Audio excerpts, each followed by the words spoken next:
Welcome to the Wolf and Bull podcast. I am your host, the Wolf. And across from me, I have my lovely co-host who is not a bull today. The bull is on hiatus, but I have Baewolf, my lovely co-host. She is across from me. Beautiful, beautiful sound of music. It's so great. It's wonderful. Thank you. It's just the most... I feel it in my bones. Same. It's wonderful. I do. It reminds me of Reminds me of home. motherland, Reminds me of home. Well, the motherland's Russia. So no. yeah. So and then finally, again, across from me, across from Baewolf, across from the grouping of us here is our friendly neighborhood Sloth. Hello.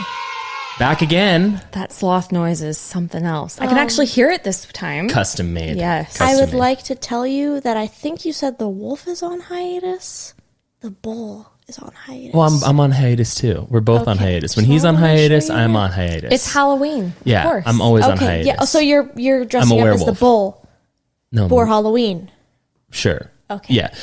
But yeah, so definitely an interesting start to the episode per usual. Just before we jump into everything, just a quick reminder for our listeners and our viewers. If you like what you hear, consider us, period. Consider us, period. Consider us.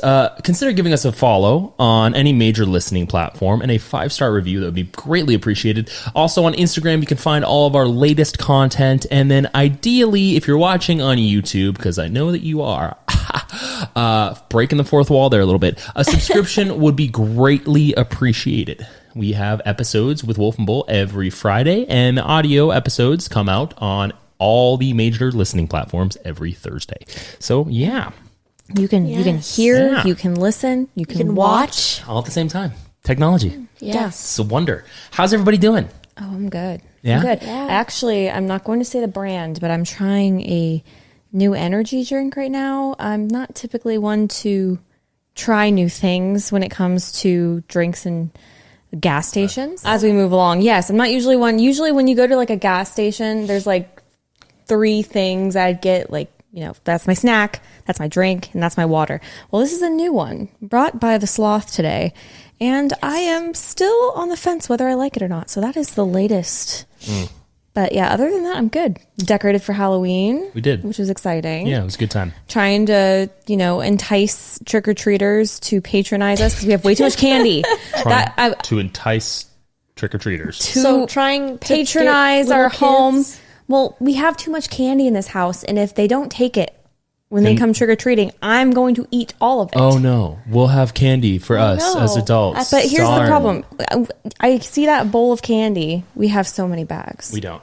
And we don't usually we've never really had trick-or-treaters, ever. In all the previous places we've lived, we haven't really had any. So Well, I wouldn't want to have them either if the descriptive language that I use is entice little kids. children. Children. I just want to get rid of this candy, guys. Yeah. Because I'm going to eat it if I don't. Okay, well, we're going to stop that narrative. It's very fascinating. And the Sloth, how is the Sloth doing? The sloth is okay. The sloth is currently dealing with allergies. Learned you had some spelling issues earlier this week. Yes. Thought it would be kind of fun to talk about that. Okay, so I am not a great speller, Okay.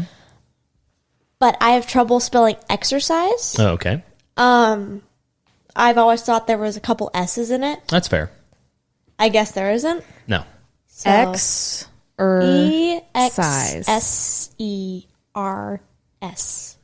Wow. That was, that's okay. Well, Very Halloween appropriate. sometimes it's hard to spell. That's all right. Yeah.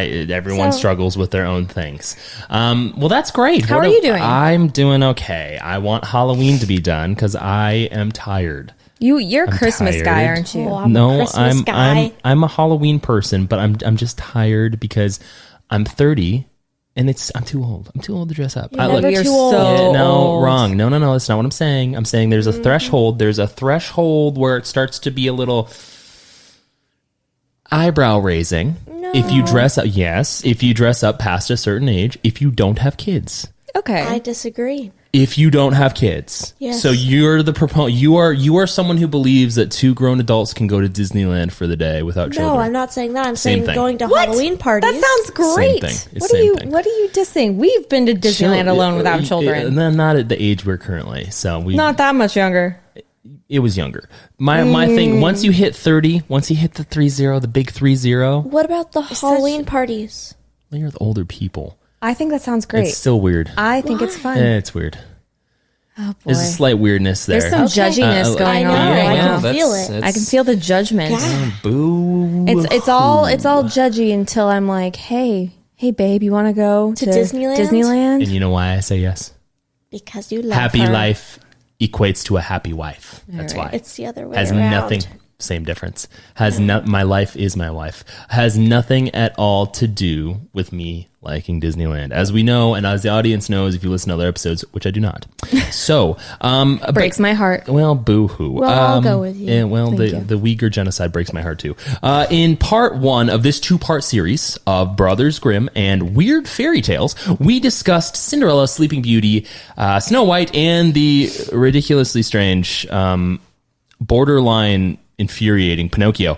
I would recommend listening to that episode prior to this one so you can understand where we're coming from.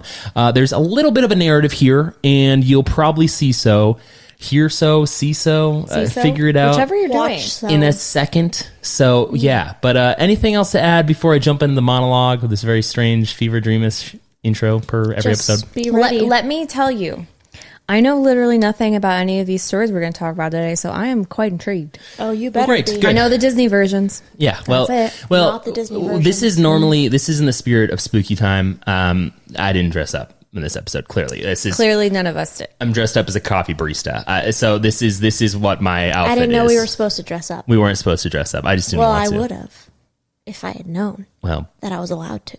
shoulda, woulda, coulda. I would have worn my corn costume. That's true. She does have a giant corn in the cob We could costume. stop this right now. You could drive back Yes. 30 minutes and then come back an hour from now. We could start over. Yes, please.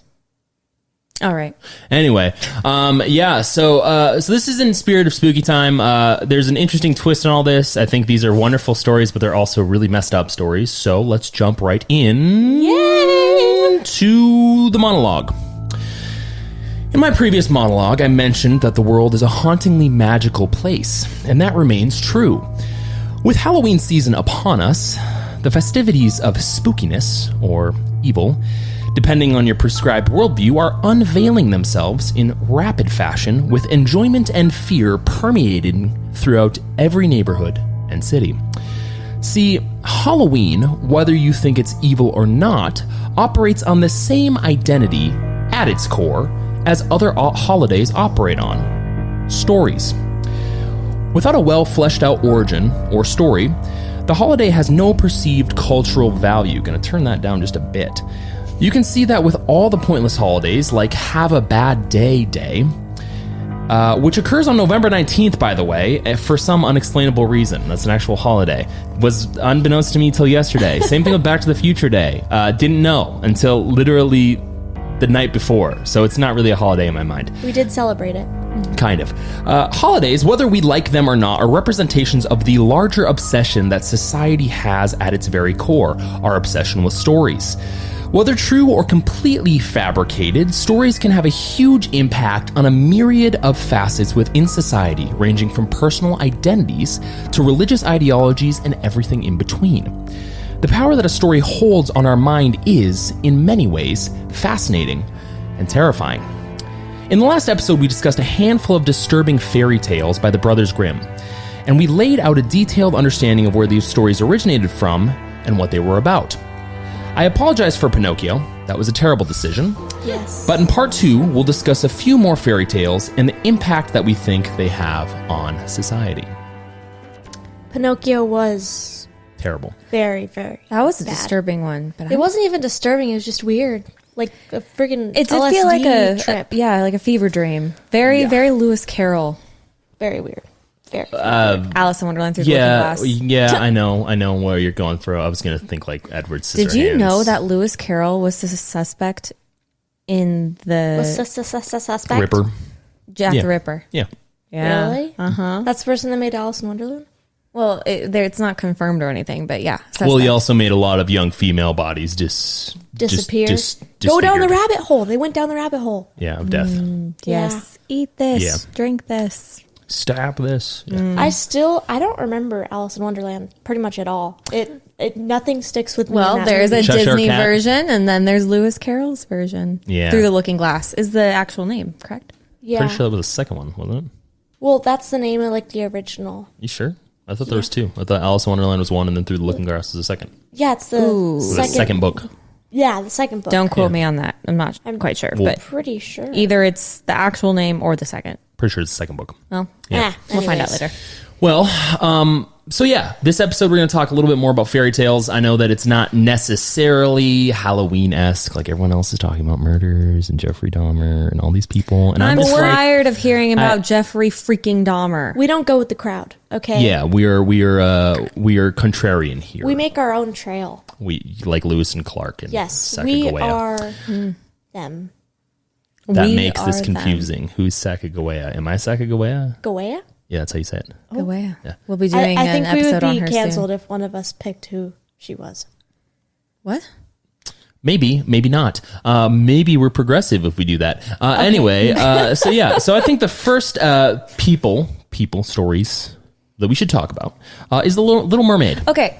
I only know one tidbit. Don't about say this. it. I'm not going to say it. I'm not going to jump ahead. But this, I do know one sliver of this story from something. I don't remember. But I was like, they did that. That's the actual story. I'm sure we'll get to that point. That's really, really story. insightful. That was really good. That was welcome. great. I liked that. You're welcome. So I was originally going to find a knockoff version of the Little Mermaid Under the Sea song, but I figured the seaweed is always greener. No, I'm not going to do that. So I figured we'll just read it as a poem. Only the first stanza and then the chorus. I'm going to you imagine make you this? as Sebastian the crab. I can do his voice, but I'm not going to because I just feel like at that time it was insensitive, and today it's even more insensitive. You don't need to put on a Jamaican accent. I but don't. Go ahead. So as I said, the seaweed is always greener. In somebody else's wake, you dream about going up there, but that is a big mistake. Just look at the world around you. Right here on the ocean floor, such wonderful things surround you.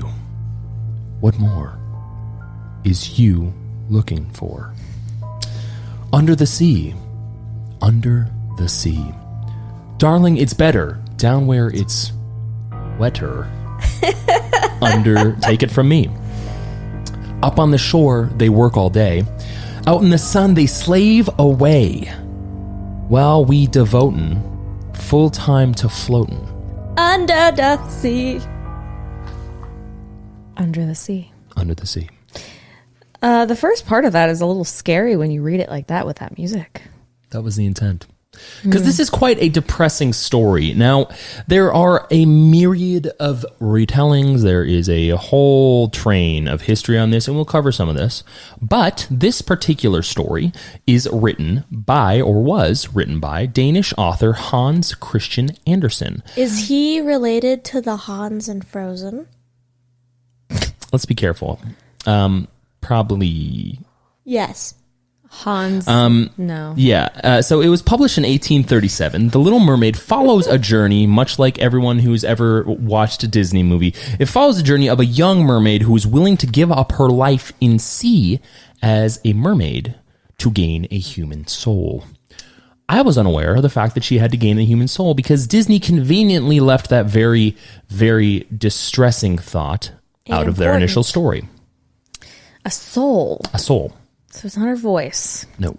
It's a soul. Well, I mean, Yes. it technically looks like a soul when, like, the sea witch is pulling it out, and it looks like her soul. Was Yes. that the inspiration for Harry Potter's soul getting sucked out?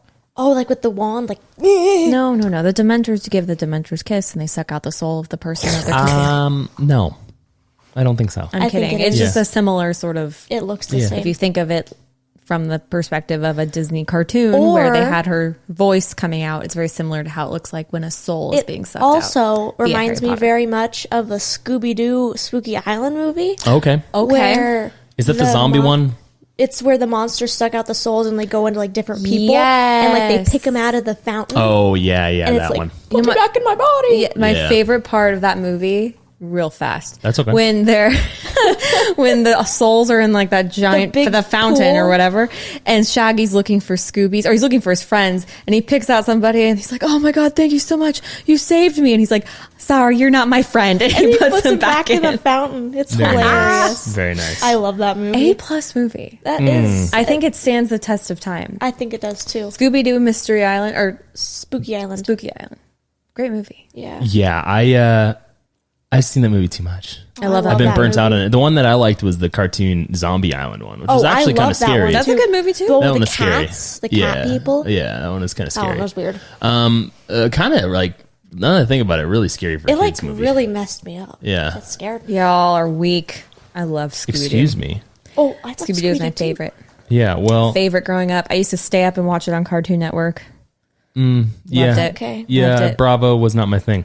So obviously, this is a very old tale. Hans Christian Andersen, I'm sure many people are familiar with that name. He's been responsible for other works as well. Now, just for a background for people who don't, for some reason, know what a mermaid is, it is an aquatic creature with the head and upper body of a female human and the tail of a fish. The idea may have been influenced by sirens of Greek mythology, which were originally half bird-like, but came to be pictured as half fish-like in the Christian era, which is an interesting little tidbit, which I think would be an interesting side-adjacent story later on. With that being said, there is actually a statue of the Little Mermaid that is in Copenhagen, Denmark, where the story was written and first published. Is the statue Don't Like know. the Disney I have version. no gorgeous woman? Have no idea. Haven't seen it. Oh, I'm just wondering because when you hear like, oh, it's the upper body of a female and then the bottom half of a fish, and you've seen, again, in depictions in fiction, you've seen beautiful mermaids like Ariel in this story. And then you've also seen scary ones that have like the gills. Yeah. They're scary looking. I would have to imagine that it's probably the first. Yeah. Because a lot of early indications when it involved, at least from my experience, this is more anecdotal than anything, when it involved the female figure from an artful perspective, it was always very much that of like... They always had long, voluminous hair. Tiggle Yeah. bitties. Yeah, tiggle bitties. Have you Tiggle bitties. seen a mermaid, Wolf? In real life? Yes. No. Are you sure? You know who thought that they saw mermaids at one point? Yes, I'm sure. Christopher Columbus. Yes, and they had assumed, looking back, historians have assumed that That he was- actually saw manatees, Which is hysterical. makes to me. Oh, this that's way hilarious. more interesting. Manatees. You know I what? hope everyone that's watching knows what a manatee looks like because they are. If that is funny mistaken as a mermaid, that is the funniest thing I've ever heard. When you have the scurvy, Yeah. you see some weird things. Go suck on an orange and imagine a mermaid. You were going to say something else.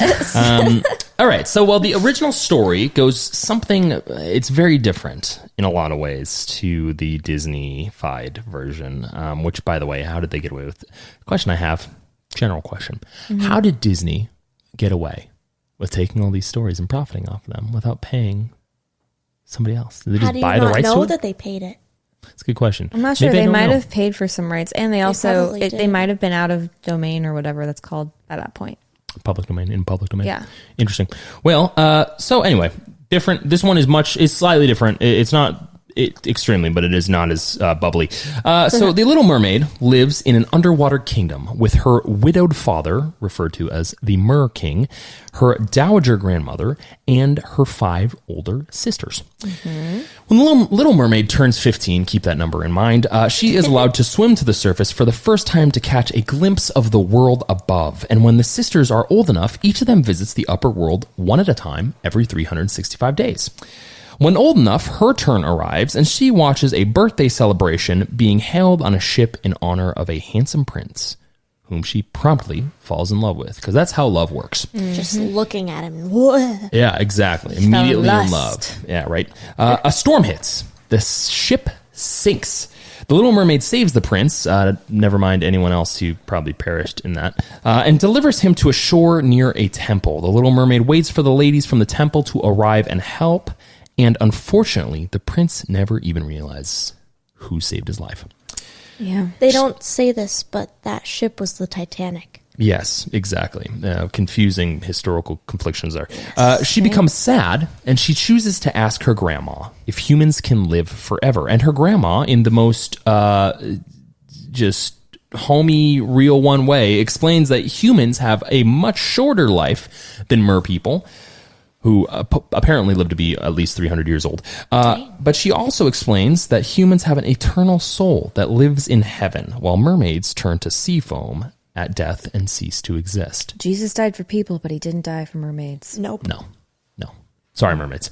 The Little Mermaid wants the prince, and she wants an eternal soul. So she visits the sea witch, who I guess apparently is a well-known figure here in this universe, who lives in a dangerous part of the ocean. The sea witch gives her a potion, which gives her legs and the most enchanting voice in the entire world. Gives her the voice. Gives her legs and gives her the voice. Apparently she had the voice of Shakira, who is in jail. No, she's not in jail, but she's in trouble. She could be in jail, maybe? So she don't know. didn't have the voice to begin No, with. not at all. So this was a gift from the sea witch. So she was just your average girl next door under the water. So No special voice. She's Kanye West, Under the Sea. So the Goes to Little Kim. Mermaid had fish sticks. Yeah, goes to Kim, the sea witch. Sea witch grants him the greatest voice and legs. Okay, so Why'd I'm imagining you use Kanye and Kim? South Park. You wouldn't know. You're too young. But yeah, so fish sticks. Sticks, not dicks. Yeah. So we've got the mermaid is in love with this guy she saw at a birthday party on a boat. The prince. She drops him off at a temple. He On the doesn't beach. on the beach. So this sounds very Disney. So that's the same thing that happens, but she's not singing to him because that's what Prince Eric remembers in Disney. This isn't even Eric, and it's not even Ursula or Ariel. No, this is just a Little Mermaid, the Sea Witch, and the Prince. Yeah, good recap. Good. Okay, so we're on the same page. We're on the same page. All right, and she wants the same notes. soul, so she doesn't turn into sea foam. Per the same notes we're looking at. Yeah, we're on the same page. Literally on the same page. Just summarizing. On the exact same page. So she gets this potion from this sea witch. We'll call her the sea bitch going forward. And the bitch warns that once she consumes the potion, she can never return to sea, and that if she fails, well, it'll feel like as if she's being pierced by a sword at first, and but after that, she'll have legs and be able to dance like no one else. Like she'll be able to dance. She'll be like the dancing queen. Exactly. Young and sweet. She'll be like a 15. Yikes! Like Jay Sean. But she'll constantly feel though as if she's walking on sharp knives. She'll also only be able to get a soul if she wins the love of the prince and marries him. For then part of his soul will flow into her. They didn't sign a prenup. No. So sharp knives on the feet. Are you just going to recap every sentence that he says? Yes, it's my job. That's your job. Okay. Officially. And to get his soul to, so a la... So we got married. I Right. married you. My soul, because you're a mermaid, flowed into your soul because you married me. I had no soul before we got Because married. there's no prenup for souls. Exactly. Got it. Now, if he marries someone else, at dawn the following day, the Little Mermaid will die of a broken heart and dissolve into sea foam upon the waves. So she's going to dissolve into sea foam anyway. She has a day A day. to marry. Yes. You can't make a wedding in a day. Yes, you can. Listen, Fiona did it with Lord Farquaad. That's true. There's a lot of X-Packs that do it all the time. So she ends up being I guess she's around the age of 15. It never explicitly says. It just it implies that she was old enough to go up to the sea, but it doesn't really. So she's like kind of in a In the young Disney age. movie, she's supposed to be 16. And Yeah, it's they didn't still change creepy. that. Still creepy. So she drinks the potion, as a 16 or 15-year-old would do. She passes out from the pain and then arrives on the beach, naked, at 15 or 16. And the prince finds her and is mesmerized by her beauty, despite being a mute. So apparently that's a downside in this universe. But I thought the witch Subtle gave her joke a there, voice. no one picked up on. The witch gave her a voice, Yeah, though. but she's mute at this point because she just turned into she can sing, but she can't talk. Okay. So he saw her. Never mind. Butt ass I'm naked. Yep. knocking. Naked. Prepubescent Yep, Ew. that's it. Okay. He also likes to see her dance, apparently, which she does While for him. she's naked? Maybe, even though it feels excruciating for her to do so. Prince Eric's a freak. His name's not Prince Eric. Oh, It's just the Prince prince. is a Yeah, freak. be careful there. So, long story short, I don't know how much time has occurred. I would assume it's been less than 24 hours. I would guess. Maybe not. They were fast. She becomes his favorite companion, but unfortunately is ultimately friend-zoned by him. And he doesn't fall in love with her at all. His parents encourage him to marry a princess from the neighboring kingdom, but Homie's a real G and is only after true love, which he believes he'll find with the young woman from the temple who he believed rescued him. Turns out, princess from the neighboring kingdom, surprise, surprise, was the woman from the temple. And the prince declares his love for her, and the wedding is announced at once. It's what happens when you're a prince. When you're one of the specials, you can have a wedding immediately. Right. Okay. So, the prince celebrates the marriage aboard his wedding ship, because those existed. And the Little Mermaid's heart breaks. She worries about the death that awaits her at dawn, but at dawn, her sisters rise out of the water and bring her a dagger that the sea bitch had given them in exchange for their long and beautiful hair. So all of her sisters are now bald or short-headed. Oh boy. Yeah, Wow, they short-haired. sacrificed their hair. Yeah. So brave. If and she poses this question or this mission to the Little Mermaid. Quest. Yeah. If the Little Mermaid kills the prince, letting his blood drip on her feet, then she'll become a mermaid once more. Her suffering will end, and she'll live out her life in the ocean with her fam. #real one. The Little Mermaid chickens out, because she, of course, would. She's a 15 or 16-year-old, and she can't kill the homie and his hoe, and throws herself off the ship into the water just as dawn breaks. Her body dissolves into foam, but instead of ceasing to exist, she feels the warm sun and discovers that she has turned into a luminous and ethereal earthbound spirit, a daughter of the air. As the Little Mermaid ascends into the atmosphere, she is greeted by other daughters, fossil fuels, carbon, monoxide, and they tell her that she has become like them because she strove with all of her heart to obtain an immortal soul. Because of her selflessness, she is given the chance to earn her own soul by doing good deeds for mankind for 300 years and will one day rise up into heaven. And that is the very strange story from Hans Christian Andersen called The Little Mermaid. So Eric and Ariel don't get married? No. In the original story. Disney took liberties. I've been deceived. Of course they did. Check out the original cover art of Little Mermaid and tell me which liberties they took. There's a phallic object Weenie. on the front of Big the ol' weenie. VHS cover Oh. for The Little Mermaid. Yes. Confirmed, because it's not on the new ones. They've removed it. Of course, revisionist history. But regardless, this makes me sad. She earned her soul. At that point, who cares? Yeah, I would just die. She's sea foam. Yeah. No, she's atmospheric. Okay, she's air. She's a spirit. Air. But then why would she want to earn her own soul so she go to heaven? Why Yeah. doesn't she just stay in the air? Good question. I don't know. These are questions I can't I answer. mean, her family's under the water. Her Sisters love are of bald. her life, I know, human, she's is just- married to somebody else. Yeah. I don't like that story. This story, I'm not a big fan of Hans. He's dead. What the hell, Hans? He's dead. He's an earthbound spirit. Oh, Yeah, he's boy. probably in the air with her. Probably. Maybe he's seafoam. He could be. Maybe he traded his soul. Maybe that's the end of this Maybe story. he's a merman. Hans Christian Andersen is a merman floating above the water. Maybe this Confirmed. is his story. Join me. I'll tell you Maybe the story. Hans was the prince. Or he was the Little Mermaid. Maybe he was the sea witch. Could have been.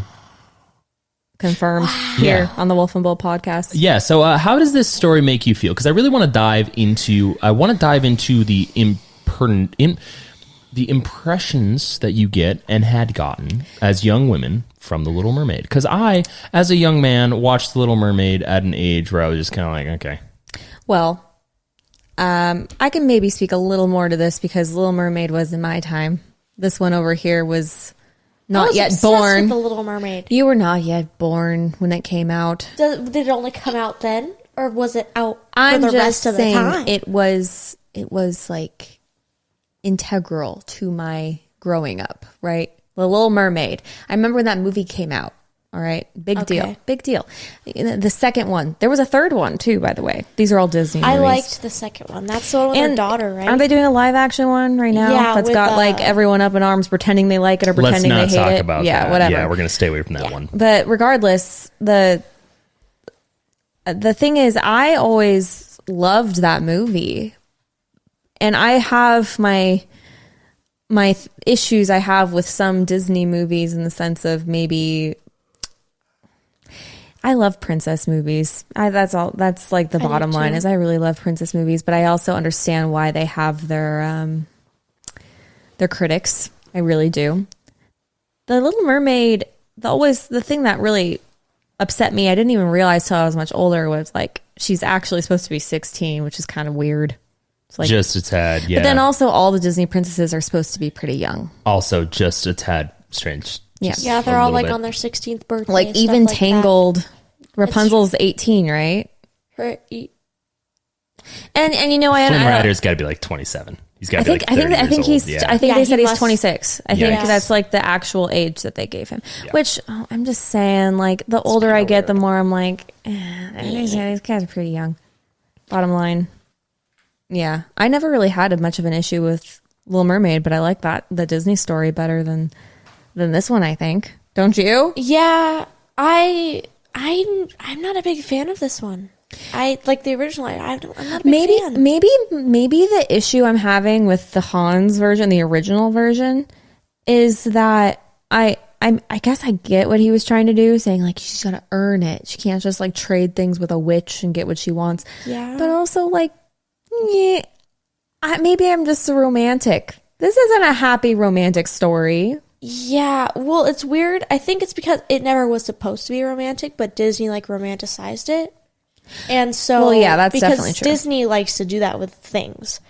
That's my biggest question. So they're doing that less now, for sure. Yeah, like in the past definitely. 10 They're not years. making it like a happy ending. It always works out. And they have, not even that. I just mean like in the romantic aspect as being like the main point of the movie. Yeah. I think the last time, I might be wrong, but the last time at least it was notable to me they did that was 10, 12 years ago when Tangled came out. Yeah, And now they've it's done more like a empowerment type thing with like either friends or it's like in family. the story still, but it's not the main point. Yeah, I right. agree. And even Tangled, it wasn't. Some people would argue it's not the main point, but like it was a huge part It's of the a big story point. it's like a falling in love story with Flynn Rider and Rapunzel or whatever. Yeah.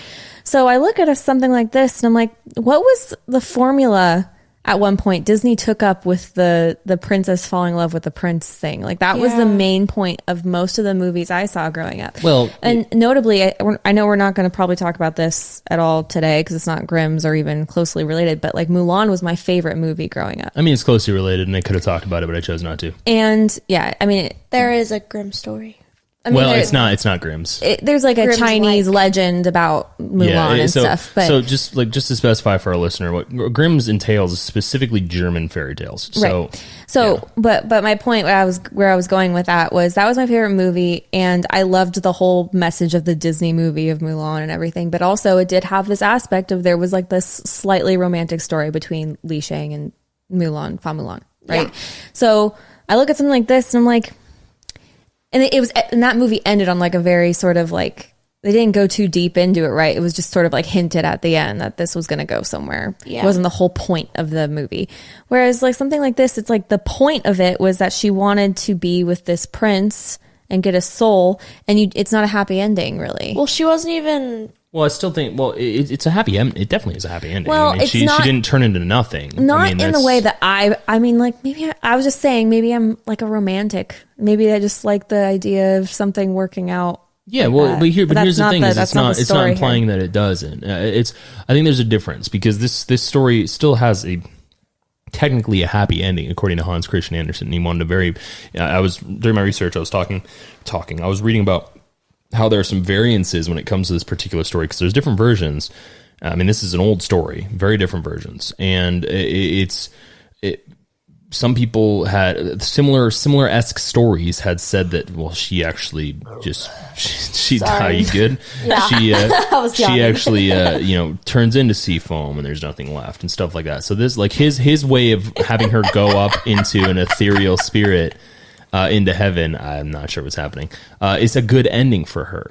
So, but yeah, I don't know. I think what's interesting to me is how Disney specifically has transitioned the messages of their storytelling into something that's less about what some from a social perspective would consider a nuclear family in the Western society, and more so into a you don't need any of that type of narrative. Well, that's sort of my conundrum with looking at a story like that, and I'm like understanding the storytelling aspects, and like you said, it's a happy ending. And I'm wondering if what's turning me off is not the story itself that he wrote, but the fact that I've seen the Disneyfied version first, and I liked it so much as a kid, and you brainwashed yourself.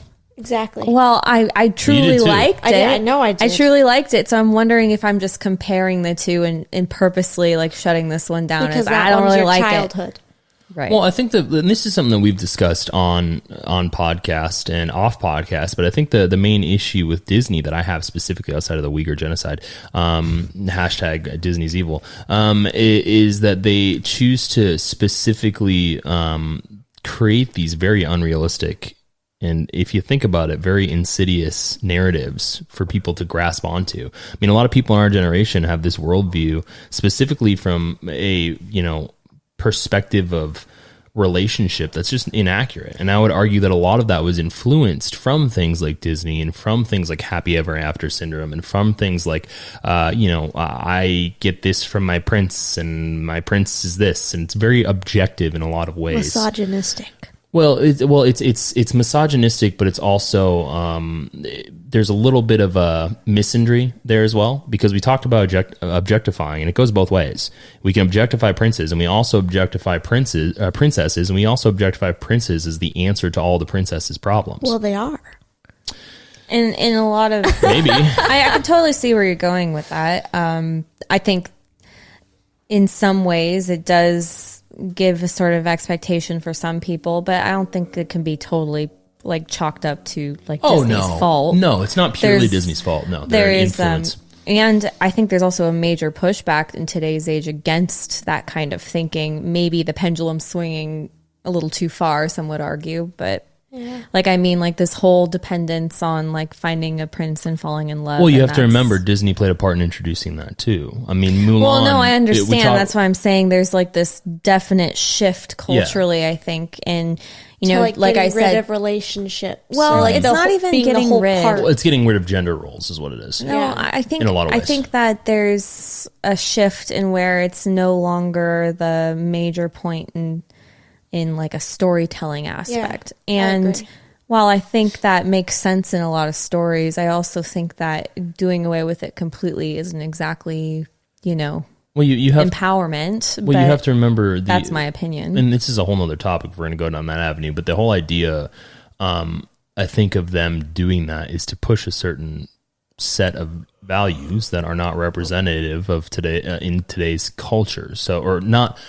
They're not representative of older Disney movies, because you see older Disney movies and there's a lot of traditionalist aspects in them, and there's a lot of, like you said, happily ever after love type stuff that was painted in an unrealistic way because they're kids movies. But also today there's more of an unrealistic painting of how reality is when it comes to empowerment or badass mother effer syndrome, or what do you want to call it, in which the other party isn't needed at all. I mean, you look at Toy Story and you only ever see his mom. I mean, like, there's an intentional type of thing. Like, there was no reason to not have that, because his parents never played a role in the story, but it was indicative of them trying to push across a subconscious normality of something that technically isn't very good. I mean, I come from a relatively bad background in that area, and it's not a sign of success. I mean, I'm not trying to condemn anyone from that situation. I'm just merely saying that it's better to have the alternative. So when it comes to Disney or entities that teach these type of things, they very consciously make these decisions. They're not subconscious decisions. I think that, to me, if we're going to talk about insidiousness, I think that's the insidiousness that I see, as opposed to, how spooky the story might be. Well, all this does is also tell me that the Little Mermaid 2 Melody's Adventure or whatever it's called Totally was made up. completely fabricated. Yes. Yeah, totally She made does up. not have a daughter. No, she doesn't have an adventure either. No adventure. So we talked about the Little Mermaid. Kind of a depressing story. We're also going to jump into Beauty and the Beast, which I have to... Another favorite of mine. your favorite, have to imagine, and outside of Mulan. So, interestingly, there are a few different variances of Beauty and the Beast. The original was written by French novelist Gabrielle Suzanne Barbeau de Villeneuve, and published in, apologies if I butchered that, and published in 1740 in La Jeune Américaine et les Contes Marines, probably butchered that as well, which roughly translates to the Young American and Marine Tales. This was because the book and the story itself was very detailed. It was later abridged by French novelist Jean-Marie Le Prince de Beaumont in 1756 in Beaumont, okay. I'm kidding. In 1756 in Magazine des Enfants, or Children's Collection, to produce a version that was what is now the most commonly retold version. AKA Disney. Yes. So this fairy tale was technically influenced by ancient Greek stories such as Cupid and Psyche from The Golden Ass. Go ahead and laugh. Written by Lucius Apuleius Madurensius in the 2nd century AD. It is also influenced by The Pig King, which is written by Giovanni Francesco Straparola in the Factitious Nights of Straparola around 1550. So it's a very old story. There was a lot of names there. A lot of names. A lot of good French. You gave it a shot. I tried. The Lucius guy, I was going to say something, sounds like a spell. Yes. You're thinking of Lucius Malfoy. No. Yeah. I'm thinking or Lucius from I'm Batman. thinking of Lucius Apulus Medernus. Lucius Apuleius Madurensius. Very nice. Exactly. Yeah. I Sounds now like a spell. have a tail. Very nice. Yeah, spell. exactly. No. You're the Pig King. So this is an old story. Old story. Okay. Old. Now, according to the researchers at universities in Durham and Lisbon, the story of Beauty and the Beast is actually even older than that, and actually originated to about 4,000 years ago. You have to wonder what changes have been made since the original 4,000 years ago then. Well, feminism didn't exist back then, so I have to imagine no principles for representation at all were in that story. Voting, no women probably. were voting. There were no Apple. I mean, let's be products. real. Is No Beauty Apple and the products. Beast really like a feminist story? It depends on which one we watch. That's true. I mean, the most feminist thing about The most recent the one? Disney one? No, not okay. most I guess recent they're one? both Disney. No, I'm thinking Most of the feminist thing cartoon about one. the Disney one is when she beats the wolves.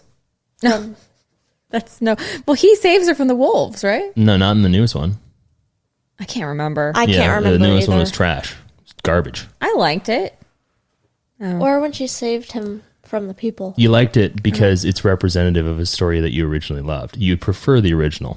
I love the cartoon one. Oh, me I know too. that. I don't much. like the I've also original watched one. it like 1,000 times, so Yeah. I remember that one. That's why I say that Disney's realifying of their movies is just a really lazy way of Try the gray stuff. Yeah, it's it's really lazy. delicious. Delicious. yeah, it's lazy. All right. So this story is particularly long, so I took my time to condense it, and we are using the original version by Villeneuve. That's the original version we're talking about. Okay. Yeah. So, All right. Should I be concerned? uh, Is this going to break my heart? no, it's very similar. There's some differences, but it's quite similar. There wasn't a lot of changes with this one. Honestly, a lot of these, this particular episode wasn't as spooky as I thought it would be. So the next series of stories we'll talk about kind of make it that way, but this one is not that spooks. Okay. Not All right. not a lot of spooks. Let's get into Oh, it. yeah. So, a widower merchant lives in a mansion with his 12 children, 6 sons and 6 daughters. All the daughters are beautiful, and the youngest is referred to as Little Beauty, and she is the prettiest. She's lovely, kind, and pure of heart, while her older sisters are cruel, selfish, vain, spoiled, and jealous of Little Beauty. The merchant loses his wealth in a storm at sea, sinking most of the merchant fleet. The family move to a small cottage in the forest and work for a living, which Beauty happily does, and the sisters see her as incredibly stupid for doing so. Years later, the merchant hears that one of his ships, thought to be sunk, had actually escaped the destruction of the storm. He asks his children if they want any gifts before he leaves to port, and the sisters ask for clothing, jewelry, and the finest dresses possible, all kind of reasonable if you think about it. While Beauty also asks for his safe return and a promise of a rose, a flower that didn't grow in their part of the country and arguably would have been the hardest thing to get. Yeah. That So selfish Beauty little B word. might be a little entitled. Yeah. Now, the merchant learns that the ship's cargo has been seized to repay the merchant's debts, which leaves him penniless and unable to buy his children presents. So, during his return, he becomes lost in a storm and comes upon a castle. He sneaks in, as people do when they come upon a house. Of course. Finds tables laden with food and drink, seemingly left by the owner of the castle for him as a gift, and spends the night there eating and drinking his fill. Why would he think someone left that? Because he did. They did, supposedly. Come morning, the merchant assumes the castle is now his and begins to leave so he can bring his children back until he comes across a rose garden around the castle. He plucks the loveliest rose, but is then confronted by the beast as he's trying to pluck more to create a bouquet. The beast then tries to kill him for stealing his most precious possession even after accepting his hospitality. So the food was left for him. The merchant begs for his life, revealing that he had only picked the rose and tried to pick the other roses as a gift for his youngest daughter. The beast then agrees to let him give the rose to Beauty, but only if the merchant brings one of his daughters to take his place without deception. He makes it clear that she must agree to take his place while under no illusions about her predicament. So interesting. This is not a Insidious. trap. What does that mean? He's trading his daughter. So this puts For him. in the Disney movie Louise as the real villain. Interesting. So he offers his daughter. So he was going to be kept there by the beast, imprisoned, tortured. And he says, "Go back home. I'll let you bring live a daughter." if you give me one of your daughters. Because in the cartoon version, Disneyfied version, she shows up. sacrifices herself. Yes. Yes. But instead, Interesting. Now, he brings his daughter Here's the to thing, him. is that is not necessarily incorrect, and you'll see in a second. Okay. So the merchant gets home. Actually, well, the merchant is upset first before he gets home, and he accepts this condition begrudgingly. The beast sends him on his way with wealth, jewels, and fine clothes for his sons and daughters, and stresses that he must not lie. Okay. He gets home, gives his gifts, and tells Beauty that the rose came at a terrible price. He tells the entire story, and his sons say they'll go to the castle to fight the beast, and his daughters, everyone except Beauty, blame Beauty for her stupidity. Well, yeah, she shouldn't have asked for a freaking rose. Exactly. Easier to get something stupid. Yeah, jewelry or Stupid. clothes, much easier. I'd blame Dad. No, I blame her. I blame narrative storytelling. Yes, You would be one of the sisters then. I would be. Yeah, yikes. The next morning, the merchant and Beauty ride back to the castle on a magical horse. I don't know what that entails, but it was a magical horse. Magical horse. I see. Where did he get this I'm magical horse? magical! From Hercules. From the beast, actually. okay. And the beast receives Beauty with great ceremony and even fireworks that entwine their initials in the sky. Strange. A little weird, just a tad. It's giving now- weird vibes. Just a little bit. Now, he gives her lavish clothing and food and carries on lengthy conversations with her. And she notes that he is stupid rather than savage. Okay. Which is worse? Good question. Every night, the beast asks Beauty to marry him, only to be refused each time. She dreams of a handsome prince every night, and a fairy then warns her in her dreams not to be deceived by appearances. And she doesn't put two and two together because Beauty is a child at this point, assuming that the beast has imprisoned a handsome prince within the castle. Now, granted, I don't know if she was a child, but it never implied her age, and she was the youngest. So I'm assuming that she was younger. She probably was. I think she's supposed to be like Stockholm Syndrome. between 16 and 18. Sure. I don't know. Now, for several months, Beauty lives a life of luxury at the beast's castle, having every whim catered to, with no end of riches to amuse her and an endless supply of exquisite finery to wear. Exquisite. And not to wear. Wait a second. Did you find out, are there any talking teapots? I So don't think there is. there are no talking teapots, and I didn't include this because I didn't think it was relevant. But when she explores the castle, prior to getting homesick, which we'll get to in a second, she discovers a lot of different talking animals within the castle. Oh. Yes. Okay.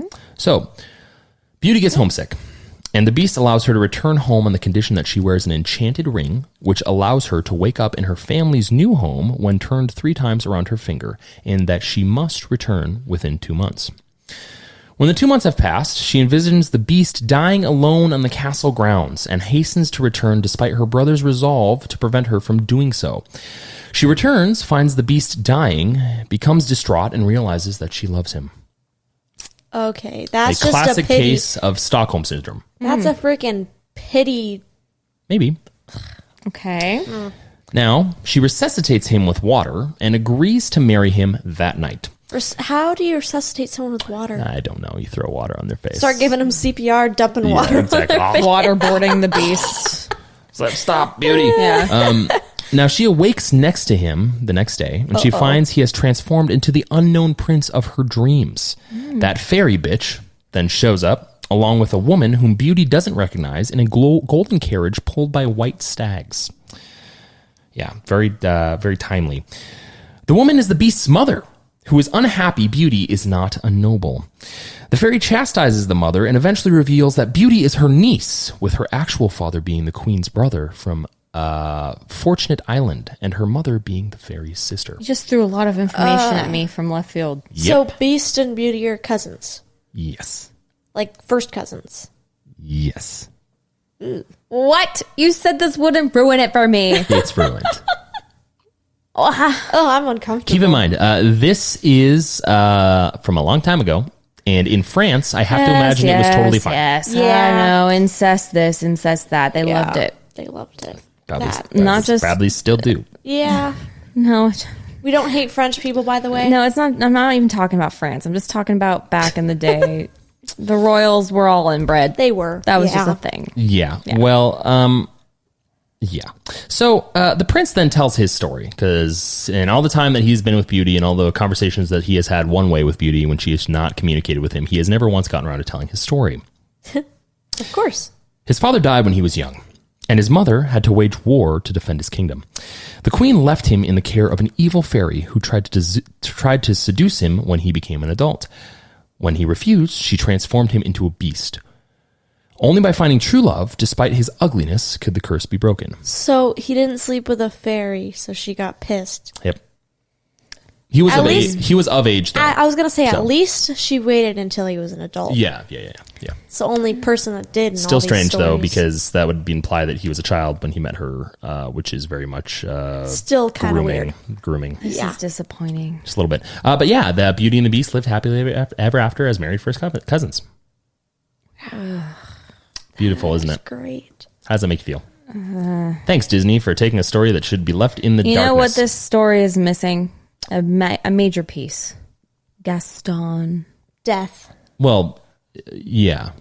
I mean, they introduced Gaston and his little buddy Yeah, his little buddy. for a reason. So, I mean, it's... I'm just so disappointed. But I guess, just you know what? But I uncomfortable. guess I shouldn't be, because this was, again, like you said, likely a story Yeah. that was culminated from like oral histories told through the ages 4,000 years ago, right? Yeah. So it probably was a lot weirder in my mind in 2022 when it was Then originally thought up 1550. in like 2000 BC. Yeah. Right. Yeah, well, it's not the exact story. I mean, there's No, I get similarities. it. This is the I get it. 1550 version. Yeah, isn't this it? is... 1550. No, this is still. the 1740s. 1740. So this time is ago. so here's the thing is when I say that it's not the same, like for our listeners and viewers, this is not the same exact story. Like it is, there are echoes of other stories that have been incorporated into it. Same thing with Little Mermaid, same thing with literally any other fairy tale. They're normally culminations of various stories that have been combined over time that then come to the vision group or whatever the hell you want to call this that it is that we are talking about today. Right. Yeah. So it is still strange. I don't know. I mean, Why would Disney pick this story? so when did they describe him as a beast? Was he like... Yeah, he's like, beast. Okay, what Monster. does beast Said he was mean? ugly. It's ugly. It's a beast. I don't know. It could have Okay. meant Hunchback Bestiality. of Notre Dame, or it could have meant anything. All right. Well, I mean, she came back after 2 months. The gist of it's all the same. Yeah. But Except the cousin thing. The cousin The thing. cousin thing really throws me off. I can see why Disney didn't add that part. Yeah. So she's nobility, beauty. Her name's not Belle. She's not nobility. She's a fairy. Well, they never said her actual name. She's a fairy. And they never said her actual name. Her name is literally Little Beauty in the story. All right. So what her she's the nickname daughter. was. That was a lot. That was a lot thrown at me at once. It's just she is the Niece she's of the the niece queen. of the queen's brother of Fortunate Island. The niece of the queen's brother. No, No, she is the queen's- niece of the fairy. The fairy chastises mother eventually reveals that Beauty is her niece. So she's the niece of a fairy, and that her actual father, is the brother of the queen. brother of the queen, So first from cut- Fortunate Island, which whatever that is, I don't. Fortunate Island. That just might Fortunate Island. That's literally Something from Pinocchio. Fortunate Island. Yeah. Her mother being the fairy's sister.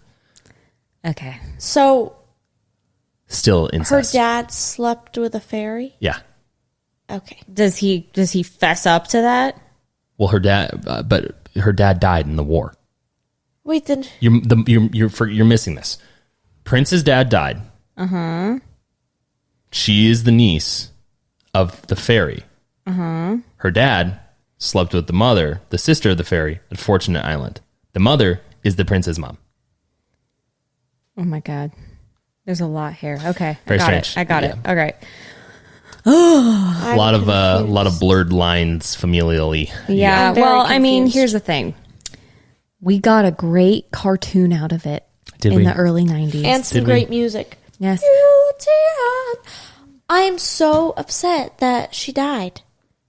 The lady that sung that, she just died last week. Oh, what? Yeah, the one that's like beauty on. The one that voices Miss Potts? Miss Potts. Oh, She passed away rest last in week. peace. I did not know. Yes. Wait. She passed away and then Hagrid. Yeah. Who's the third? The queen? The comedian. No, And she was Leslie too Johnson? early. She was Yeah. too early. The queen was too early. Leslie Johnson died Who the yesterday. hell was Leslie Johnson? The The one comedian. that's like on the TikTok sound like, what y'all doing? Screwing? He's a comedian. I don't know who that If you is. saw him, he died in a car wreck yesterday. He's old too. It's really Jeez. sad. No, he Louise. was only Well, no, he wasn't that old. 67. Yeah. Well, that's old. Okay, all right. Well, all right. off Anyways, topic. Yeah, yeah. so that was Beauty and the Beast. And then some distressing news. Celebrities always die in 3. Try and prove me wrong. do. Don't know how, don't know why, but there is something behind that. Now, granted, we have talked about Little Mermaid. We've talked about The Little Beauty.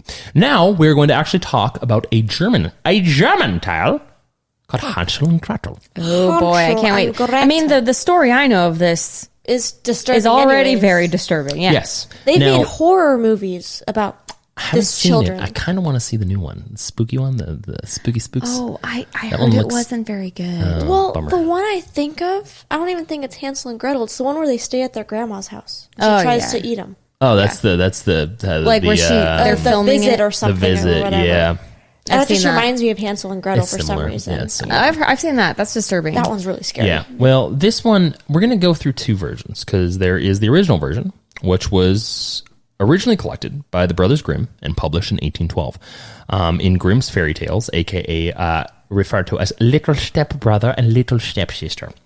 That is the original name. Now, scholars have argued that the Grimm's brothers actually heard the story in 1809 from the family of Wilhelm's friend and future wife, Dorchen Wild, Dorchen. and partly from other sources, contradicting the brothers' source of quote-unquote various tales from Hesse, which is the region where they lived. So They lied. maybe they might have. Now, according to folklorist Jack Zipes, the tale emerged in the late Middle Ages Germany, 1250 to 1500. Also, very old tale. Very, very now, old. there are a few reasons for why this story even exists, and we'll jump into that. But let's talk about how the story originally goes. And both of you and most of our viewers and listeners will know this story. Then it's very similar. Hansel and Gretel are children of a poor woodcutter. I'm going to stop talking like that Yeah, I was now. going to say, please stop. Famine settles over the land, and the woodcutter's second wife suggests that they should take the children into the woods and leave them there to fend for themselves so that she and the woodcutter do not starve to death, claiming that a stranger may take the children in. Yeah. The woodcutter reluctantly agrees, unbeknownst to Hansel and Gretel, hearing the plan. Parents go to bed, and Hansel sneaks out of his room to gather some white pebbles around the house, saying that to Gretel that God would not forsake them. The family go into the woods the next day, leaving the kids, but the kids had left that trail of white pebbles. They go back home, and their stepmother is enraged. Provisions become scarce again, so the woodcutter is forced to take his kids back into the woods. Hansel is able to grab a slice of bread and leaves a trail, per the original story, of breadcrumbs so they can return home. After their father leaves, unfortunately, birds had eaten the crumbs, so the kids are shit out of luck. Yes. They wander for days and eventually follow a beautiful white bird to a clearing upon which a large cottage made of gingerbread, cookies, cakes, and candies with windows of clear sugar resides upon. That sounds so good right now. Gingerbread is my favorite cookie. Oh, I love gingerbread. It's the best cookie, besides oatmeal raisin. Ugh. Uh-oh. Sorry. Fighting words. You be careful right now. Okay. The children begin to ravenously eat the rooftop because they can reach it. And a very old woman appears from within the house and coaxes them inside with the promise of soft beds and food. So this is all very along the lines of the story. Yeah. They enter without realizing that their hostess is a bloodthirsty witch. Meaning she's just mean and old, who built the gingerbread house to waylay children to cook and eat them. The witch locks Hansel in an iron cage in the garden and forces Gretel into becoming a slave. The witch then feeds Hansel regularly to fatten him up, but serves Gretel nothing but crab shells.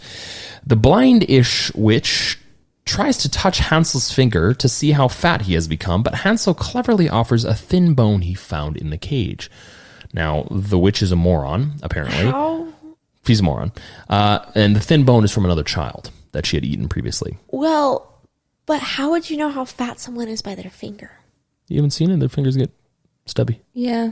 You know, sometimes when you start gaining weight or losing weight, the quickest you see it is like in your, like if your ring fingers. We have to remember she's an old lady, even though she's a witch, and Hansel's a kid, probably stronger than her, and you don't want to like open it up and poke him in the belly. Yeah. Are you fat? Yeah, exactly. So the witch is a moron, and she's fooled into thinking that Hansel is too thin to eat. So she feeds him for weeks. Not days, weeks. Until she decides to eat him, quote unquote, be he fat or lean. Okay. Now she preps the oven for Hansel, but decides to eat Gretel as well. That bitch is hungry AF. She asks Gretel to open the oven and leans over to see if the fire is hot enough, but Gretel pretends that she doesn't understand what the witch means. Infuriated, the witch demonstrates, and Gretel shoves her into the fire, slamming and bolting the door shut, leaving, quote unquote, the ungodly witch to be burned in ashes. Wow. The kids free themselves, discover a vase full of treasure, including precious stones, and then they return home. A swan ferries them across some water, and they find their father at home, the stepmother having died from some unknown cause. The father is happy to see his children, and they live happily on the witch's wealth till the end of time. Ending. This is like a I think they died. girl power move. Maybe it's too good of an ending. I think they died. Want to know why? Because a swan ferries them across a large body of water. Very Charon. Yeah, a swan. And they don't explain why the mom died. Huh. Interesting. Which would Does imply... that mean the dad died? No. It means kids died. Because it would imply that the children wanted a world in which they didn't have the main antagonist, the stepmother, in it. So, of course, their explanation of why she died would be, I don't know. Maybe the stepmom got so, like, fed up with having to feed people, she killed the dad, and they're all in heaven now. And that's why the dad's only there. Could. Maybe. Possibly. We're open to new ideas here. Yes. So they turned her into ashes. This was a hot stove or hot oven. An oven. Yeah. Very large oven, too. It must be. Yes. You know, in the movie, The Visit you were talking about, they do have a scene, I think, where the grandma's like, can you reach into the oven? She asked if you could clean the oven. That's what it was. That makes sense. Very weird. Yeah. So I never liked that story, but I didn't know the ending part. For some reason, I always thought, I don't know. I never considered what actually happens after they show up to the witch's house. I just never knew the ending. What? No, I'm serious. Like, whenever I thought of Hansel and Gretel, I'm like, oh, the bread comes to the witch's house, and it's made of gingerbread and candy. Well, and yeah, that's like the poignant. I knew they got away, but I didn't know the details about the oven. Like, I don't know. I never considered what the ending of Hansel and Gretel was. Yeah, no. Well, this is the happy version one. So that's the main version. Everyone kind of knows the version that has kind of been brought along. Now, it's creepy, but it's not as creepy as this next version. Yeah. This version is my favorite. Well, here's the thing: is I think that this next one is worth discussion because it's Halloween season. But let's talk about the true story before we jump into the saddest version. Let's talk about the true story, which is also equally sad. Okay. Of Hansel and Gretel. Now, supposedly, this goes back to the Baltic regions during the Great Famine of 1314 to 1322. Taken from all this information is taken from allthat'sinteresting.com. There's some other websites that I looked at, but this is one of the main ones that just kind of had it collected there. Quote unquote, volcanic activity in Southeast Asia and New Zealand ushered in a period of prolonged climate change that led to crop failures and massive starvation across the globe. Food was scarce in Europe. So when the Great Famine struck, the results were devastating. Scholarly estimations suspect that the Great Famine impacted 400,000 square miles of Europe, 30 million people, and may have killed up to 25% of the population in certain areas. An Irish chronicler wrote that people, quote-unquote, were so destroyed by hunger that they extracted bodies of the dead from cemeteries and dug out the flesh from the skulls and ate it, and the women ate their children out of hunger. Ew. Supposedly, this is one of the originations of Hansel and Gretel. Another comes from Giambattista Basile. We mentioned him in part 1. His version, Nanio and Ninetta, is very similar to the Brothers Grimm version, except there's a donkey eating oats instead of a bird eating breadcrumbs. So it's very similar. Okay. Exactly. Now, the worst version is what I want to talk about. And this worst version comes from Romania, and it is titled The Little Boy and the Wicked Stepmother. And it was originally written by Moses Gaster, which was published in 1915. This is my favorite version. It's an unfortunate favorite. Interesting. It's an unfortunate favorite. Now, here's how it goes. And I'll go ahead and do some mood music for this. Once upon a time, there was a poor man who had a wife and 2 children, a boy and a girl. He was so poor that he possessed nothing in the world but ashes on his hearth. His wife died, and he ended up marrying another woman who was bad-natured and quite cantankerous. She snarled and shouted and gave the man no peace. She told the man to, quote, do away with his children. You cannot even keep me. How can you keep all of these mouths? He ignored her nagging for a long time, and then, when it became too much, he promised he would take the children into the forest and leave them there. The children heard them talking, but said nothing. The next day, he grabbed his axe and asked his children to come with him because he was going to cut some wood. He brought them into a dense, dark area of the forest and said he would fetch them once he finished cutting wood. Instead, he went home, heavy-hearted. The children waited and then slept the night in the forest, knowing what their father had done. The daughter, having secretly grabbed and laid some of those ashes on the path, followed them back to the home with her brother. The stepmother, having saw them, went blind with fury. The husband, who was a weakling, tried to pacify her by suggesting other ways to get the children away, but that did not succeed. Finding that her husband would do nothing, the stepmother decided to fix the problem herself. When the husband had gone away, the stepmother took the little boy and, without saying anything to anyone, killed him and gave him to his sister to cut up and prepare a small meal for all of them. What was she to do? If she didn't listen, the stepmother would kill her too. So she cut up her brother and cooked him, but she took his heart and hid it away in a hollow tree. When the stepmother asked about the heart, she said a dog had stole it away. In the evening, the husband came home, and the stepmother brought the broth with the meat for the husband to eat. She sat down and ate as well, without the husband knowing he was consuming his own son. The little girl refused to eat, nor touch the food. And after they had finished, she gathered all the little bones and hid them in the hollow tree where she hid the heart. The next morning, a cuckoo bird came from the hollow tree, and sitting on the branch began to sing, "Cuckoo, my sister has cooked me, and my father has eaten me. But I am now a cuckoo and safe from my stepmother." When the stepmother, who came near the tree, heard what the bird was singing, she went into a rage and took a heavy lump of salt which lay nearby and threw it at the cuckoo. Instead of hitting it, The lump came back down on her head and killed her on the spot. The little boy remains a cuckoo bird to this day. You see why it's my favorite? No. It's like a What? mix of like revenge and then like Jeffrey is- Dahmer Ugh. and So sick of that man's name. I'm concerned that that's your favorite story. Let's dive into the It's psychology just- of that. It's just very interesting to me. Well- how there's like revenge in the end, like she dies. It's not really revenge. A lump of salt? It's like bad. It's like bad luck. Like from her stupidity.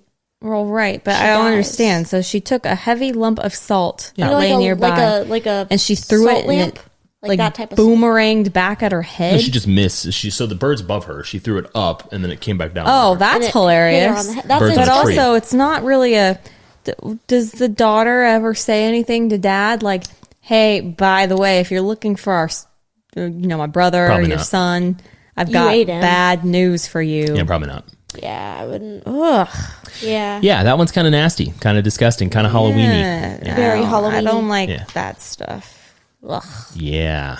gross. And freaking stepmom's weird.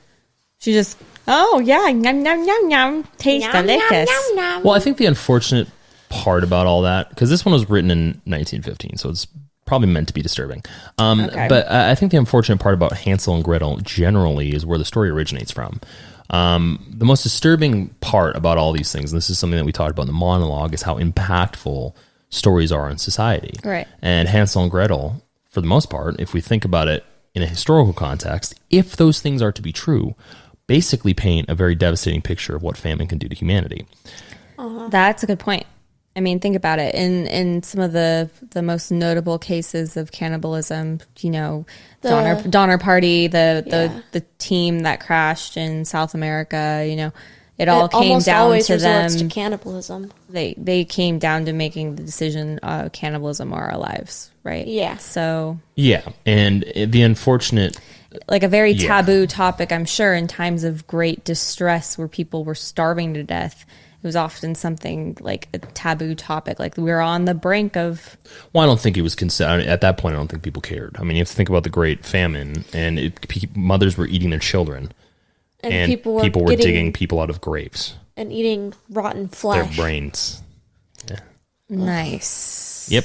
That's very Halloween appropriate. Yeah, and yeah, I mean, it's just interesting to me the historical echoes of some of these things, because per my monologue, same thing with holidays, same thing with national anything that we've told ourselves or taught ourselves comes from somewhere. It's not from whole cloth. Well, in some instances it is, but it's been told over and over again through time, and it becomes solidified. The stories of Brothers Grimm, or the stories from Alexander, whatever his name Hamilton. is. That too. All these stories, they come from somewhere. And in most instances, a lot of them are disturbing. Well, a lot of them also have a meaning other than just like telling a story, like a learning thing. A moral. Yeah, A moral. learning thing. A moral code. Well, Yeah. the question that I have is, what is the moral code of Hansel and Gretel? Or moral don't- story? Because I don't think there is one. Don't like your stepmom. Or don't kill your stepkids. Well, Don't eat people. yeah, but here's the thing: is it never really resolves itself, because the Yeah, I don't father. think there is a moral. No, I don't think there is one with Hansel that. and Gretel. I think that, for the sake of being disturbing, some writers are disturbing. Same thing with movies. And I honestly don't. I mean, as someone who likes to express myself creatively through writing, I can understand that some people just have a story that they want to write down. And sometimes it doesn't have to be some great life lesson.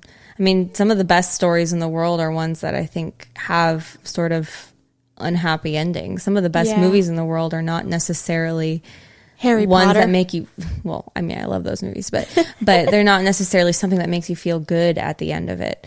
And I'm not even advocating for more of those, because I like movies that have happy endings and books that have happy endings. Yeah. But I also understand that not everything has to have that. Well, and I it- guess the story of Hansel and Gretel is supposed to scare you. It's a scary story. It gets kind of boring when everything has a happy ending, because Well, you can guess how it's tropes. going to end, pretty There's much. tropes, right? So like there's formulas and what it's the same thing with music. If you do a certain chord progression, you're typically going to have more people like it or listen to it. Is there a type of chord progression in storytelling? Keep in mind, these formulas are created. So the musical formula, and obviously historically there's different formulas very common within different ages of music, like Gregorian, the chord progressions there are different than today. So there's the culture and the context of time that you live in impacts all these things. With that being said, when it comes to filming and storytelling today and music, the formulas that they have created are only created because they've determined that those formulas are more tasteful. Well, I also wonder if it has something to do with today, you have access to so many different stories at every moment of the day whenever you want in different mediums. You can read them, you can watch them, you can listen to them, and there's millions, and there's different directors and different actors, and you can see all these things immediately. And then this was 1900s, but if you go back to like the Beauty and the Beast one, 1500s, and you have stories that are being told, probably embellished, and probably people telling them to their kids or their friends or whatever, and maybe changing little bits and pieces here and there. How much of these were just supposed to be like the way we watch scary movies today? Oh yeah, I would say all of them. I mean, you look at Krampus. Krampus for Christmas time. I mean, was the German Tale of Krampus is very much similar to that. It was like the same way we watch dumb, scary movies around Halloween that aren't necessarily good storytelling, but they're scary. Right? They're scary stories. Well, I would say that all of these are good storytelling for the point of time that they were in existence. Yeah. My point is, I'm not. I guess I've been nitpicking them for this and that, making me uncomfortable. But I think that's also the point. The point is that it's supposed to be a story that, like you said, gets you to think. Mind. Well, you also have to remember it only makes you uncomfortable because of the context of the period of time that you live in today. Also, if you were to read Beauty and the Beast in the 1500s, 1600s, or earlier, it would be totally normal to you. Well, you're right. I'm coming to it from the context of my childhood in the 90s, watching romanticized versions of it. My point in all of that is I think that these stories were notable for their time and probably some of the best stories of the time, or else they wouldn't be alive today in the way they are. Mm-hmm. So kudos to all of them, even though some of them are weird and creepy, but weird and creepy is sometimes what we need. Well, I think the same can be said about Halloween and any form of holiday. I think the same principle echoes within those. I think that Halloween, Christmas, Easter, National Have a Bad Day, which was November 19th.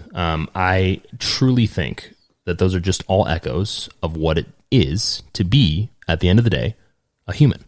It's a story. It's a story that people tell each other. It's a story that people have decided is relevant enough to make a big impact upon culture yearly. And that may change. Over time, Halloween might fall out of popularity or might become more popular. Same with Christmas.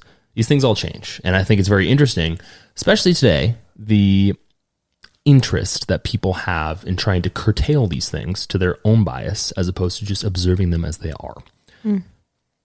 Well said. Sloth, any final thoughts? Oh, I was just thinking how much better this would be if I was wearing my corn costume. Yeah. I really missed opportunity. It's okay. Yeah. It's okay. I mean, the visual humor would have been there for a little bit, and then it just would have been like, okay, now she's just. Then you would have been sitting there with your corn costume, looking in the camera and being like, cannibalism is bad. Yeah. Which would have made things complicated. Yeah. Do corn-human hybrids eat corn? Exactly. You never know. So, yeah, it might have been kind of weird. It's okay. We'll get to that point.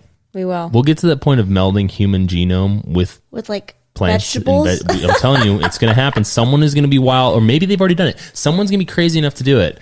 Can you imagine going into your garden and your carrot starts talking Pick to me. you? I'm ripe. Pick me. It's like end my suffering. Fingers. I want to die. End my suffering. That reminds me of salad fingers. Remember that? It reminds me of that one movie that Seth Rogen had created about that you convinced me to buy hot dog. What is it? The freaking where the food is like aware, self-aware. God, what is it called? Sausage Party. Sausage Party. That's what it reminds me of. Yeah, you convinced me to buy that movie years ago because you wanted to watch it. No. And now it's sitting on my Apple TV forever. You have Sausage Party. I never actually watched it. You'd probably think it's funny. Oh, I know. Your humor is still there to that point. Oh, yeah, it is. I have peak humor. Peak. 12-year-old humor. It's okay. I'm there with you. It hasn't aged well. I turned it on like a month or two ago. It just hasn't. Yeah, which is a surprise. The artwork of Seth Rogen doesn't age well. Yeah. We love you, Seth. Please come on our podcast. Well, not ours. Theirs. I don't know. Oh, that'd be a hard one to do. That reminds me. Do you see the shirt I'm wearing? It says... Oh, yeah. Go ahead and tell your story. Yes, you had a story about your shirt. I have a story about the shirt. You have to tell... The audience doesn't see it, so just tell them what the story is. It says... Yeah, they still don't see it. I mean, the ones listening, describe what you're wearing. Yeah. Okay. Oh, yeah. Just say what it is. I don't know if any of you have watched Ghost Adventures, but Zach Bagans is the main person on it. They do ghost adventures, so it's going to different places, doing like talking to ghosts and stuff. Exploring. This is his haunted museum in Las Vegas. I've been 5 times. Yeah, I know. I thought you've only been twice. No, I've been 5 times with my mother. And they go every time we go. Yep, every time we're in Vegas. Mm-hmm. And so... And we go at least once a year. So. Yep. And I just wanted to say... What an entitled... I love you, Zach. I love you, Zach. And come on the podcast. That's what this... Dude, you're shamelessly I don't care. No. There has to be a story there. Tell them, how was the museum? I got chased by a clown in there. Okay. And... Okay.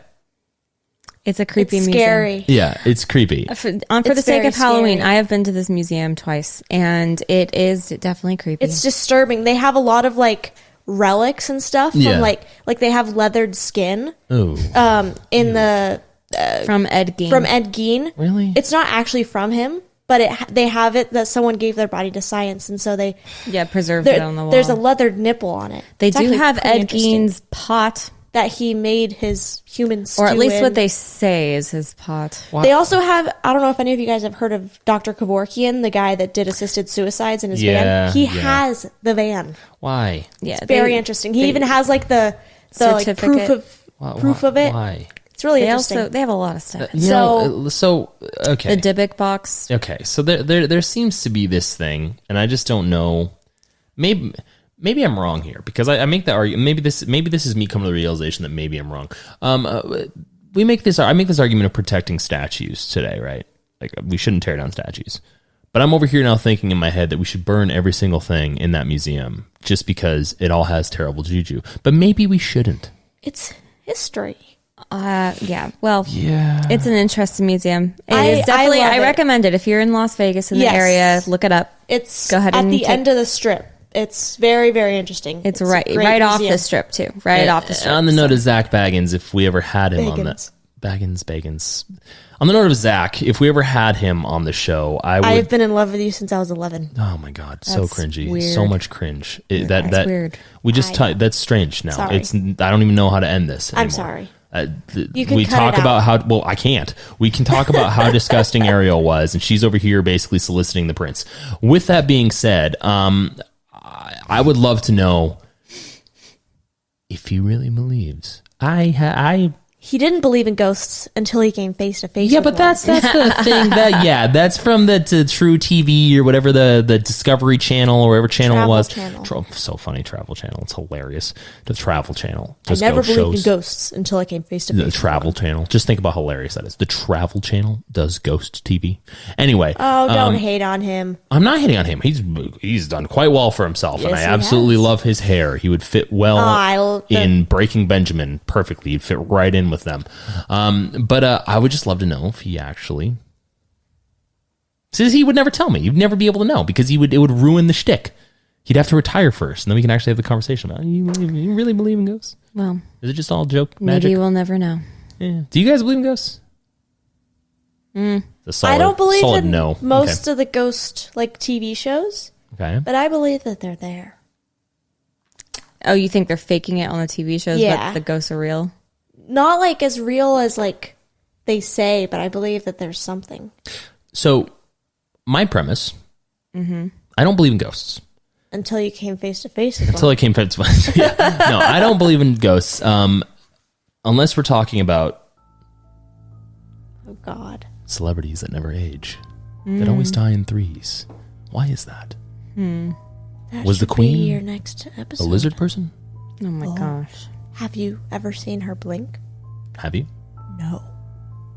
Have you ever seen the queen blink? I don't pay attention to the queen. No offense. No I'm not offense. gonna Yeah, pretend I really like don't either. I truly have no ill will against I her. like. I'm sorry. Yeah, she's not yeah. here anymore. But I'm also not somebody who kept tabs on Queen It's Elizabeth. just a recent deceased person. I don't really care. Sorry, Yeah. I'm American in the West Coast, and I thought American. I didn't think about her very much. Her house was beautiful. I visited Windsor, once. yeah, Windsor. Well, like, did I was the there British too. Rest in people- peace. I was there too. I don't wish her ill will. Well, so. did the British people get all like Did the British people? get really sad when like our president dies? Well, you have to remember That's my that. question. No, probably No, not. they But you don't. also have to remember that They are it, not common rulers It normally didn't. either. I can understand why it meant a lot to the British people. Well, yeah, I So understand that. I understand. Well, it's Personally, I was just like, that's sad, but it I'm doesn't- making dinner and I got things to do. So, Yeah. but whatever. cultural thing. Yeah, no, I get it. I get Yeah. it. Yeah. I only brought her up because she's a recently deceased person. But I think ghosts. That's inconsiderate. Okay, moving on. You Here think on the ghosts Wolf are and Bull what? podcast, we're inconsiderate. I think ghosts are actually echoes from alternative dimensions. I think that is more logical because they're technically energy sources, and to believe that there is some sort of person in our dimension echoing around like, I'm lost, where can I get on the train? No, I don't believe that. I think it's 100% us seeing into the alternative multiverse, which I think is more plausible. Interesting. I don't believe in ghosts. Until you came face to Face face with with one. one. I've been face to face with What? what's it called? Zombie? No, Vampire? Werewolf, the Bigfoot, no, you guys lion, are not even close. the Stop. pedophile, murderer, Stop. Nightmare. Journalist. Nightmare. a nightmare. No, what's it called when you're Oh, having a nightmare? paralysis Oh, demon. a sleep Yes. demon. Yeah. Yes, and that was my brain. Yeah. Okay. Not a ghost. Well, on that note, anything else to add to this wonderful episode? Zach, please watch this. Oh my I'm God. your number Oh my one God. fan. Simping. So much simping. no, I have nothing else to add. That was fun. Cool. Awesome. Yeah, that basically wraps it up. We've talked about some interesting things in this part 1 and part 2 series, mini series, and the nature of Halloween. There will be some special episodes come Christmas time. I am a Christmas guy. Per the Sloth. That's my term. I'm a Christmas guy. I mean, I called you that, but sure. Per both of you, I'm a Christmas guy. So yeah, so we're gonna have some interesting episodes coming up in November and in December. But per usual, if you like what you heard, if you like what you saw, please consider finding us on Instagram. Find us on YouTube. Give us a quick little subscription. Leave a comment. You can say whatever you want within the grounds of guidelines, I guess. I mean, It literally could could say say that anything. you want to see the sloth again. Okay, simping again. Simping. I'm not simping, You're I'm simping. just tone the simping. The letting simp, people tone, know. tone the simp down. Okay. Tone down. So yeah. So if you like what you saw, like what you see, 5-star review on all major listening platforms, a follow on Instagram, and a subscription on YouTube would be greatly appreciated. And thank you for guesting. Yes, of course. You're welcome. For Thank guesting, you for talking. commentating, for talking about how corn human hybrids could potentially be cannibalistic. I think that would be an interesting episode. That Then you would. should dress up as a corn stalk then. Yes. That would be fun. I agree. But if there's nothing else to be added, which I don't think there is, thank you again, Wolf and Bull family, and we will see you next week. Bye.